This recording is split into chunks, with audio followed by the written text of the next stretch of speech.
अस्सलाम वालेकुम। मैं हूं अब्दुल रऊफ और आप देख रहे हैं नॉलेजपीडिया। मान लीजिए आप एक गरीब खानदान से ताल्लुक़ रखते हैं और आपको किसी का 1 करोड़ रुपया उधार भी देना है।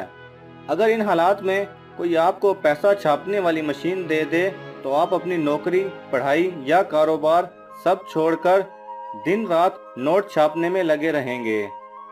आप इतने पैसे छाप लेंगे कि आपका उधार भी उतर जाएगा और ना सिर्फ आप बल्कि आपका खानदान भी अमीर बन जाएगा। लेकिन कभी आपने सोचा कि अगर आप ऐसा कर सकते हैं तो हमारी गवर्नमेंट, जिसके पास मशीनें भी हैं और इख्तियारात भी, ज़्यादा पैसे छाप कर अपना कर्ज क्यों नहीं उतार देती, यह हमारे मुल्क के गरीबों में पैसा बांटकर मुल्क से बेरोजगारी और गुर्बत जैसी बीमारियों का इलाज क्यों नहीं कर देती। दोस्तों, इन बातों को समझने से पहले हमें ये समझना होगा कि करेंसी होती क्या है।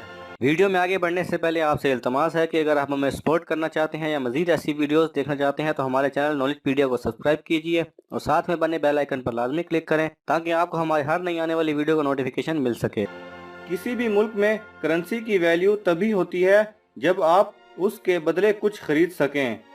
अगर आप करेंसी के बदले कुछ नहीं खरीद सकते तो उस करेंसी की कोई वैल्यू नहीं, चाहे वो डॉलर हो, पाउंड हो या रुपया हो। करेंसी इजाद होने से पहले क्या होता था? अगर मेरे पास चावल और आपके पास दूध हैं तो मैं आपको थोड़े से चावल देकर दूध ले लिया करता था। लेकिन जब से करेंसी इजाद हुई तो पूरी दुनिया में पाई जाने वाली तमाम चीज़ों की एक वैल्यू बना दी गई जिसे तमाम लोग मानते हैं, और अब पूरी दुनिया में उस वैल्यू के मुताबिक आप पैसे देकर कुछ भी खरीद सकते हैं। दोस्तों, अगर हम पैसे से दुनिया में कुछ भी खरीद सकते हैं या कुछ भी कर सकते हैं तो हमारी या किसी भी मुल्क की गवर्नमेंट इख्तियारात होने के बावजूद ज़्यादा नोट क्यों नहीं छापती? याद रखिए, कोई भी हुकूमत सिर्फ उतने ही नोट छाप सकती है जितना कि उस मुल्क में चीज़ें मौजूद होती हैं। मसलन अगर किसी मुल्क में करेंसी की वैल्यू के मुताबिक उस मुल्क में 1 करोड़ रुपए की चीज़ें मौजूद हैं तो वो सिर्फ 1 करोड़ रुपए के ही नोट छापेगी। अगर उस गवर्नमेंट को ज़्यादा नोट छापने होंगे तो पहले मुल्क में मौजूद चीज़ों को बढ़ाना होगा। अगर कोई मुल्क चीज़ों को बढ़ाए बगैर नोट छाप देता है तो उसको दो बड़े नुकसानात का सामना करना पड़ेगा।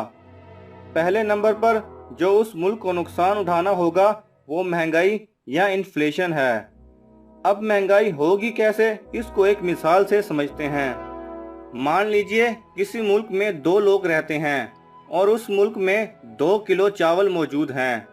अगर चावल की कीमत 100 रुपये किलो है तो उन लोगों के पास सिर्फ 200 रुपये ही होने चाहिए ताकि वो उन चावलों को 100 रुपये फी किलो खरीद सकें।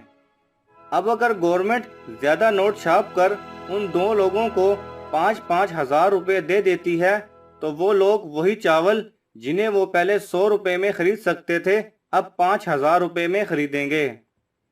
अब दूसरे नुकसान की बात करें तो अगर किसी मुल्क में हर शहरी के पास बहुत सारा पैसा आ जाए तो उस मुल्क में ना कोई पढ़ेगा और ना ही कोई काम करेगा। फर्ज कीजिए कि अगर आपका टेलर, मैकेनिक या फैक्ट्री के वर्कर्स काम करना छोड़ दें तो क्या होगा?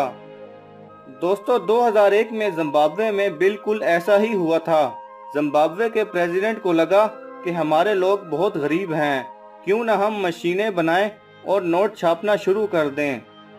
जिम्बाब्वे की हुकूमत ने ऐसा ही किया और उन्होंने हजारों नहीं, मिलियन नहीं, बिलियन नहीं बल्कि 1-1 ट्रिलियन के नोट बना डाले और पूरे मुल्क में वो पैसा बांट दिया, जिसका नतीजा ये निकला कि जिम्बाब्वे में अगर आपको एक ब्रेड भी खरीदना होती थी तो लाखों रुपए देने पड़ते थे। जिम्बाब्वे में हर कोई अरबोंपति बन गया था, लेकिन 1 अरब से सिर्फ एक पेन ही खरीदा जा सकता था। दोस्तों, अगर किसी चीज़ की डिमांड बढ़ती है और सप्लाई कम हो जाती है तो उस चीज़ का रेट बढ़ जाता है, और अगर ऐसे में लोगों के पास बहुत ज़्यादा पैसा हो तो वो चीज़ भी बहुत ज़्यादा महंगी हो जाएगी। जब भी किसी मुल्क में मौजूद करेंसी और चीज़ों के दरमियान मौजूदा बैलेंस बिगड़ता है तो महंगाई की शरह बढ़ जाती है। इसलिए किसी भी मुल्क को अगर नोट छापने होते हैं तो पहले वो अपने मुल्क में मौजूद इंडस्ट्रीज लगाकर چیزوں کو بڑھاتا ہے اور اس کے بعد ہی نوٹ چھاپے جاتے ہیں۔ اگر آپ کو ہماری یہ کاوش پسند آئی تو لائک کے بٹن پہ کلک کریں اور سوشل میڈیا پر اپنے دوستوں سے لازمی شیئر کریں تاکہ وہ بھی اس سے فائدہ اٹھا سکیں، اور کمنٹس باکس میں اپنی رائے کا اظہار دینا مت بھولیے۔